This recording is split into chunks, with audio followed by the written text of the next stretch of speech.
At Thanksgiving dinner, my husband's family handed out gifts to everyone but me. His mother smirked, "We just forgot about you." My husband laughed along with them. I smirked back and said, "That's okay, I didn't forget about you." Their smiles faded as they opened my gift and realized what it meant. My husband, Mike, is close to his family. And by his family, I mean his mother and two sisters. They're a tight little trio, and I've never been able to break into their circle. I've been married to Mike for 6 years, and in all that time, I've been treated like an outsider. It started small. Little things, like how they would plan family trips and forget to invite me. Or how, at every gathering, they would reminisce about things from before I came along, making sure I had nothing to contribute. Barbara, my mother-in-law, was the worst. She had a way of smiling at me while cutting me down, a way of excluding me so casually that if I ever complained, I would look crazy. My sisters-in-law, Sharon and Diane, were just as bad. They followed Barbara's lead, throwing in their own snide comments when they could. Mike always told me to ignore it. He never defended me, never called them out, never told them to stop. He would just laugh and tell me I was overreacting. And I let it slide, because I loved him. Thanksgiving was always at Barbara's house. She loved hosting. She would spend weeks bragging about her handmade centerpieces and her famous stuffing. It was always a production. Every year, I told myself that this time would be different. I told myself that they wouldn't make me feel invisible. I was wrong.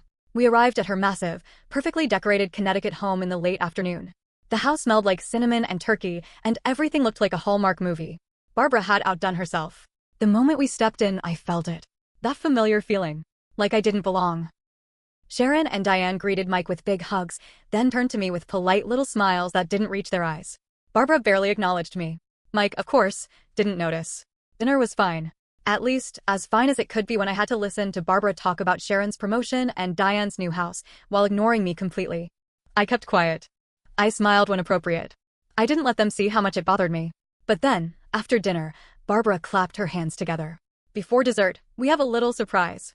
Every year, Barbara did a Thanksgiving gift exchange. It wasn't really an exchange. It was more of a performance. She loved playing the role of the generous matriarch, handing out gifts to show how much she loved and appreciated her family. One by one, she handed out presents. A designer purse for Sharon. A spa gift certificate for Diane. A bottle of expensive whiskey for Mike. Even the grandkids got new toys. Everyone in the family received something. Everyone but me. Barbara turned to me with a smile. "Oh, we just forgot about you." And then she laughed. So did Sharon. So did Diane. And then, the worst part, Mike laughed too. It hit me like a slap. Years of biting my tongue. Years of being ignored. Years of being treated like I wasn't worth remembering. And Mike thought it was funny. I felt a wave of something cold and sharp settle inside me. I smiled back. "That's okay," I said. "I didn't forget about you." The laughter stopped. I reached into my bag and pulled out a small, neatly wrapped box. I handed it to Barbara. Her smile faltered. She hesitated before taking it, glancing around as if expecting some kind of trick. The room was silent. "Go ahead," I said. "Open it." Barbara peeled back the wrapping paper slowly. Inside the box was a thick stack of papers. She frowned and pulled them out, scanning the first page. Her face changed. The color drained from her cheeks. She flipped to the next page. Then the next. Her hands started shaking. Sharon leaned over. Diane, too. They read over her shoulder. And then I saw it. That moment of horror when they realized what it was. Their surprise, Barbara's business, her beloved catering company, was in trouble. I knew, because I had spent the last few months looking into it. Barbara had been underreporting her income for years. She had been hiding money, claiming losses that didn't exist, and dodging taxes in ways that were very illegal. And I had proof. All neatly compiled. All carefully documented. All ready to be sent to the IRS. Barbara looked up at me, her mouth opening and closing like a fish. "Where did you get this?" she whispered. I took a sip of my wine. "Oh, I had some time on my hands while you were busy forgetting me." Barbara's husband snatched the papers from her hands. His face turned red as he read through them. "Barbara, what the hell is this?" Sharon and Diane started flipping through the pages, their expressions going from confusion to panic. "Mom?" Diane's voice was shaky. "What is this?" Barbara didn't answer. She couldn't. Because she knew. She knew exactly what it was. She knew that her entire business, her livelihood, her perfect reputation, it was all about to go up in flames. Mike just stared at me. He wasn't laughing anymore. No one was. And I wasn't done yet. The room was dead silent except for the sound of flipping pages and sharp, panicked breathing. Barbara's hands trembled as she clutched the papers. Sharon and Diane looked at their mother like she was a stranger. And Mike? Mike just sat there, frozen, staring at me like he didn't recognize me. I let the silence stretch, savoring it. letting them feel the weight of what had just happened. Then Barbara did what Barbara always did when she was cornered. She went on the attack. You little b****, tch, she hissed, voice shaking. You don't know what you've done. I raised an eyebrow. Oh, I think I do. She turned to Mike, grasping for control. Are you just going to sit there? Do something. Mike blinked, like he was waking up from a dream. His mouth opened, then closed. His eyes darted from me to the documents. Then he said the worst possible thing. Why would you do this? Not to his mother. To me. Like I was the one who had just humiliated him. Like I was the one who had crossed a line. I felt something inside me snap. Barbara saw it. She must have, because her expression twisted into a triumphant smirk. She thought I would fold. She thought Mike taking her side would make me feel small. She thought wrong. Barbara slammed the papers down on the table. This is fake. You made this up. Sharon, still staring at the numbers, looked up. Mom, this looks real. Diane flipped through the last page, her voice hollow. These are tax forms. No, Barbara snapped. This is a setup. You set me up. I smiled. Oh, honey, you set yourself up. Her hands curled into fists. I leaned forward, lowering my voice. Did you think I wasn't paying attention all these years? Barbara gasped like I had hit her. Did you think I wouldn't notice how you treat me? How you laugh at me? How you exclude me? Mike shifted uncomfortably. His sisters wouldn't meet my eyes. Barbara opened her mouth, but I kept going. You've been committing tax fraud for years, Barbara. Sloppy too. Her husband, who had been silent this whole time, spoke up. How much trouble is she in? I tilted my head. If she fixes it fast? Maybe just fines. But if the IRS really digs in? I clicked my tongue. It could be bad. Barbara's face went pale. Her husband rubbed his forehead. Jesus Christ, Barbara. Mike finally seemed to realize how serious this was. Mom, what did you do? Barbara snapped. She turned on me, eyes blazing. You ungrateful little tramp. I let you into this family. I fed you. I laughed. Actually laughed. Let me into this family? I repeated.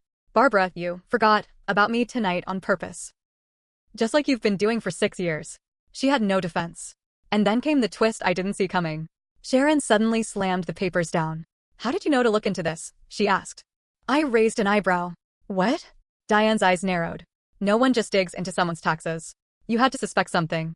A weird feeling crept into my stomach. Because they were right. I hadn't started looking into Barbara's finances because of the petty insults. I had done it because of something else. Something I wasn't supposed to know. Barbara was hiding money. And not just from the IRS. She was hiding it from someone else too. Her own family. And that's when I realized. Barbara wasn't just committing tax fraud. She was stealing. From them. Sharon and Diane started flipping through the papers again, faster this time. Mom, Sharon's voice was sharp now. Why do some of these deposits say personal expense? Diane frowned. Wait, why are there withdrawals from Dad's account? Barbara froze. Her husband turned to her slowly. What the hell is she talking about? Barbara's eyes darted around the room. I could see it happening, her mind racing, trying to come up with a lie, an excuse, anything. But Sharon and Diane weren't letting up. You told us you didn't have any money to help with my house. Diane hissed. You said you couldn't lend me anything when I lost my job last year. Sharon added. Barbara was sweating. Her husband snatched the papers again, flipping through them with wide eyes. Barbara, answer them. For the first time that night, Barbara was speechless. Mike looked at me, his face a mix of shock and betrayal. Like he wasn't sure if I had just saved his family or set off a bomb. I met his gaze. And I waited. Because this was about to get so much worse. The silence in the room was thick, like the air before a storm. Barbara's eyes darted wildly, searching for a way out. But there was none. Sharon and Diane were both staring her down, flipping through the papers faster now, their minds catching up to what I had already pieced together. Barbara hadn't just been cheating the IRS, she had been stealing from her own family. And she knew it. Her husband, Richard, was gripping the papers so tightly his knuckles had gone white. His face had turned an ugly shade of red. Barbara, what the hell is this? Barbara opened her mouth, closed it again. Sharon's voice was shaking. You lied to us. Diane was even paler than before. You said there was no money to help us when we needed it. But you had it. You were hoarding it. Mike still wasn't saying anything. He just kept looking between me and his mother, like he was trying to solve a puzzle that was right in front of his face. Barbara's hands twitched. I could see the gears in her head grinding, working, searching for a way to take control again. She took a breath and made a choice. Her voice dropped into that tone, the same sickly sweet, condescending tone she always used when she wanted to manipulate people. Girls. Sweethearts. You're misunderstanding. Sharon's head snapped up. Don't. Barbara blinked. Don't sweetheart me, Mom. We're not stupid. Diane nodded. You stole from us. Lied to us. For years. Barbara's lip curled. And where do you think you got your nice things from, huh? You think life is fair? You think you didn't benefit from what I've done? Oh, oh. The temperature in the room dropped. That was the wrong thing to say. Because now her daughters weren't just angry. They were disgusted. Barbara realized it too. Her eyes widened, just for a second. And then she turned to the one person who had always defended her. Mike. She grabbed his hand. Michael, honey. You don't believe this, do you? Mike flinched. For the first time that night, he looked uncomfortable. I watched his face, saw the cracks forming in real time. His mother was lying. His sisters were furious. His wife had just exposed everything. And Mike had to choose. His voice, when he finally spoke, was unsteady. Mom? Barbara tightened her grip. They're trying to turn you against me. Mike turned to me. His face was strange. I could see the questions in his eyes, the battle in his head. I stared back. I didn't beg. I didn't argue. I just waited. And then, he made his choice. Did you steal from Dad? Barbara jerked back like she had been slapped. Michael, did you? His voice was louder this time, sharper. Barbara's mouth snapped shut. That was it. That was the moment. Because if there was one thing Mike had always believed in, it was his father. And now? His mother was looking at him with guilt on her face. Barbara's silence was her answer. And Mike knew it. Sharon stood up suddenly, shoving the papers into Richard's hands. Dad, look at the last page. Richard flipped to the back, scanning the document, and froze. His face went from red to gray. His hands shook. And then he looked up at Barbara like he had never seen her before. You, his voice cracked. You drained my retirement account? The room went silent. Diane gasped. Mike's eyes snapped to his mother. What? Barbara's entire face twisted. I did what I had to do. You stole from me. Richard's voice boomed through the room. Barbara flinched. I worked my whole life for that money, Barbara. We built a life with that money. And you. Richard staggered back, breathing hard. His hands were shaking so badly that the papers slipped from his grip, scattering across the floor. Nobody moved. Barbara's eyes darted around, desperate now. I was going to fix it, stop lying. For the first time ever, I saw real fear in Barbara's eyes. Sharon turned to Diane. We're done. We're cutting her off. Diane nodded immediately. Barbara's head snapped up. You can't do that. Watch US. And then, something crashed. We all turned just in time to see Richard gripping his chest. And collapsing. For a split second, nobody reacted. Then chaos. Mike lunged forward. Dad? Dad? Sharon and Diane screamed. Barbara's hands flew to her mouth, her face a mask of shock. Richard? Richard, I was already on my phone, calling 911. The operator picked up. 911? What's your emergency? I forced my voice to stay calm. We need an ambulance. Now. The next 10 minutes were a blur. Barbara was crying hysterically. Sharon was shaking her father. Diane was frozen. Mike was pale, shaking, mumbling, Dad, hold on, please, hold on. And I stood there watching everything Barbara built fall apart. And knowing this wasn't even the worst part. Because Richard wasn't just a man who had been betrayed. He was a man who had lawyers. And if he survived this night, Barbara was about to lose everything. The paramedics arrived fast. The second they rushed through the door, Barbara collapsed into hysterics. Oh my God. My Richard. Please help him. She threw herself forward like a grieving widow in some dramatic movie. But I noticed something. She wasn't touching him. She wasn't holding his hand or brushing his hair back or whispering to him. She was just performing. Mike was the one gripping his father's hand, his whole body trembling. Sharon and Diane were standing back, their faces pale and unreadable. I just watched. Because I had seen this before. Barbara knew she was losing. And Barbara didn't lose. So she was trying to spin the story in real time, shaping herself into the poor, devoted wife instead of the woman who had just been caught stealing from the man she claimed to love. I almost felt sick. We followed the ambulance to the hospital. No one spoke. I rode with Mike, but he didn't look at me. Not once. Not when we parked. Not when we walked inside. Not when we sat in the waiting room. It was Sharon who finally broke the silence. Mom, what the hell were you thinking? Barbara didn't answer. She was sitting stiffly in a plastic chair, dabbing at dry eyes with a tissue, looking like she had been personally victimized. Sharon kept going. You stole from Dad. You stole from all of us. Diane shook her head, voice sharp. And you lied. For years. Barbara's mouth twitched. And then she turned to Mike. Because Mike was her last chance. Michael. Her voice was soft, full of fake sorrow. Sweetheart. You don't believe I meant to hurt anyone, do you? Mike flinched. His jaw clenched. And then he turned to me. Not his mother. Me. His voice was low. Was this your plan all along? I went completely still. What? His eyes burned into mine. Was this the revenge you wanted? Destroying my family? I felt my stomach drop. Hard. Barbara's shoulders relaxed. She had just won him back. After everything. After all the lies. After stealing from him, from his sisters, from his father. After letting her own husband collapse on the floor. She was still more important to him than me. I stared at him, my mouth dry. Are you serious? Sharon's head snapped up. Mike, don't do that. Diane looked disgusted. Mom did this to herself. But Barbara pounced. She leaned toward Mike, touching his arm, voice gentle. You've always been the only one who really understood me. And Mike, let her. That was it. That was the moment I felt nothing for him anymore. I stood up. Slowly. Barbara's gaze flicked to me, her smile small and satisfied. Because she thought she had won. I let out a small breath. And then I laughed. Barbara's smile faltered. What's so funny? I shook my head. You, Barbara. You're funny. She stiffened. Mike grabbed my wrist. Just stop, okay? I yanked free. And then I let it all out.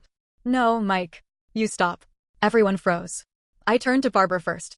You treat me like garbage for 6 years. You exclude me, humiliate me, make me feel like I don't belong. And the second I fight back, I'm the villain. Barbara opened her mouth, but I wasn't done. I turned to Mike. You let them treat me like this. His face hardened. It's not that simple. Yes, it is. I let out a sharp breath. Your mother stole from your father, lied to your sisters, and you're still sitting here, defending her. His jaw locked. I shook my head. You were never on my side. Not once. And I was done waiting for that to change. I pulled my wedding ring off and dropped it into his hand. His eyes widened. What are you doing? Leaving. Barbara sucked in a breath. Oh, don't be dramatic. I laughed again. Dramatic? Barbara, I just burned your life to the ground in under an hour. Her face twisted. Sharon and Diane didn't stop me. Neither did Richard when he woke up and found out everything. He filed for divorce. Barbara lost everything. And Mike? Mike tried to reach out weeks later. Said he finally understood what I'd been trying to tell him for years. I blocked his number. Because I wasn't waiting for him to choose me anymore. I had already chosen myself.